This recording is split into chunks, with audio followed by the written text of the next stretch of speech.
The day she was born was the happiest day in her parents' lives.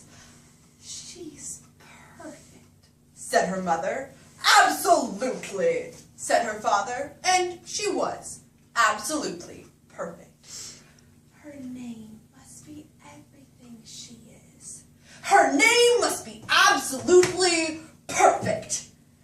And it was. Her parents named her Chrysanthemum. Chrysanthemum by Kevin Henkes. Chrysanthemum grew and grew and grew, and when she was old enough to appreciate it, Chrysanthemum loved her name. She loved the way it sounded when her mother woke her up. She loved the way it sounded when her father called her for dinner. And she loved the way it sounded when she whispered it to herself in the bathroom mirror. Chrysanthemum. Chrysanthemum. Chrysanthemum. Chrysanthemum loved the way her name looked when it was written with ink on an envelope. And she loved the way her name looked when it was written with icing on her birthday cake. And she loved the way her name looked when she wrote it herself with her fat orange crayon. Chrysanthemum, chrysanthemum, chrysanthemum, chrysanthemum. Chrysanthemum thought her name was absolutely perfect. And then she started school. On the first day, Chrysanthemum wore her sunniest dress and her brightest smile. "Hooray!" said Chrysanthemum. "School!" But when Mrs. Chud took roll call, everyone chuckled at Chrysanthemum's name. Joe? Rita? Victoria? Chrysanthemum? So long, said Joe. "It scarcely fits on her name tag," said Rita, pointing.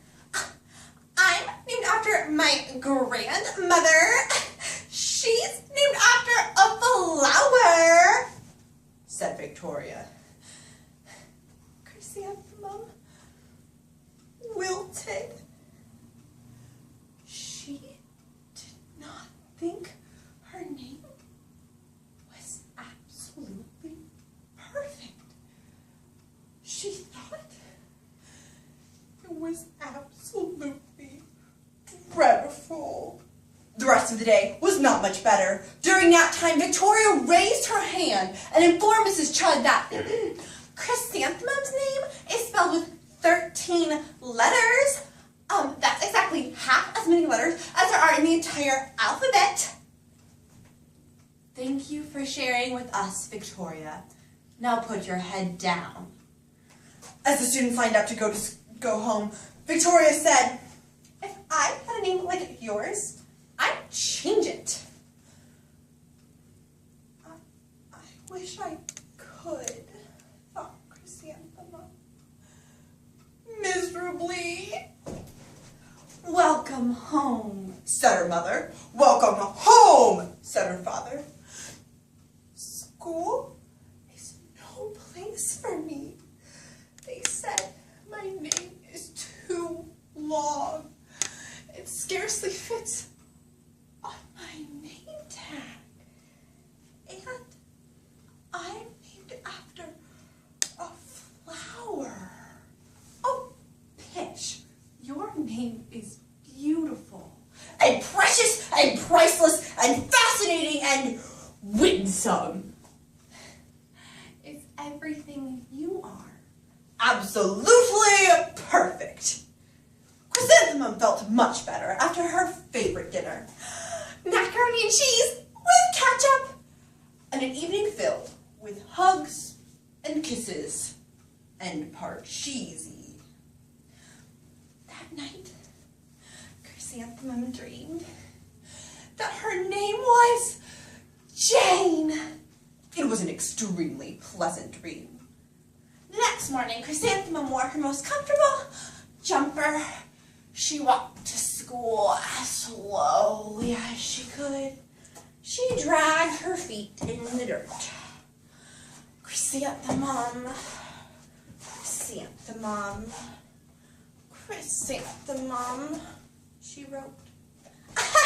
She even looks like a flower, said Victoria as Chrysanthemum entered the playground.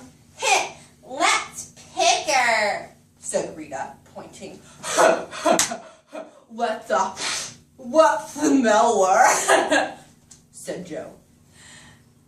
Chrysanthemum wilted. She did not think that her name was absolutely perfect. She thought it was absolutely dreadful. The rest of the day was not much better. During that time, Victoria raised her hand and informed Mrs. Chudd that chrysanthemum? Well, a chrysanthemum is a flower. It grows in a garden with dirt and worms and other dirty things. Thank you for sharing with us, Victoria. Now put your head down. As the students lined up to go home, Victoria said, I just cannot believe your name. Neither can I, thought Chrysanthemum. Miserably. Welcome home, said her mother. Welcome home, said her father. School is no place for me. My name is too long. They said I even look like a flower. They pretended to pick me and smell me. Oh, pish. They're just jealous and envious and begrudging and discontented and jaundiced. Thank you. They're, well, who wouldn't be jealous of a name like yours? After all, it's absolutely perfect. Chrysanthemum felt a trifle better after her favorite dessert, chocolate cake with buttercream frosting, and another evening filled with hugs and kisses and part cheesy. That night, Chrysanthemum dreamed that she really was a chrysanthemum. She sprouted leaves and petals, and Victoria picked her and plucked her until there was nothing left but a scrawny stem. It was the worst nightmare of Chrysanthemum's life. The next morning, Chrysanthemum wore her dress with 7 pockets. She loaded the pockets with her most prized possessions and good luck charms. She took the longest route possible to school. That morning, the students were introduced to Miss Twinkle, the music teacher. Miss Twinkle's voice was like something out of a dream, as was everything else about her. The students thought Miss Twinkle was an indescribable wonder. Mrs. Twinkle led the students in scales. Then she assigned roles for the class musicale. Chrysanthemum was chosen as a daisy. Chrysanthemum the daisy. Chrysanthemum the daisy. Joe, Rita, and Victoria chanted, thinking it was wildly funny. What's so hilarious? Said Miss Twinkle. Her name scarcely fits on her name tag. It's so long. I'm named after my grandmother. She's named after a flower. Well, my name is long. It is? My name would scarcely fit on my name tag. after a flower, too. You are? Yes. My name is Delphinium. Delphinium Twinkle. And I think that Chrysanthemum as a name is absolutely perfect. Chrysanthemum blushed. She beamed. She bloomed. Chrysanthemum, chrysanthemum, chrysanthemum.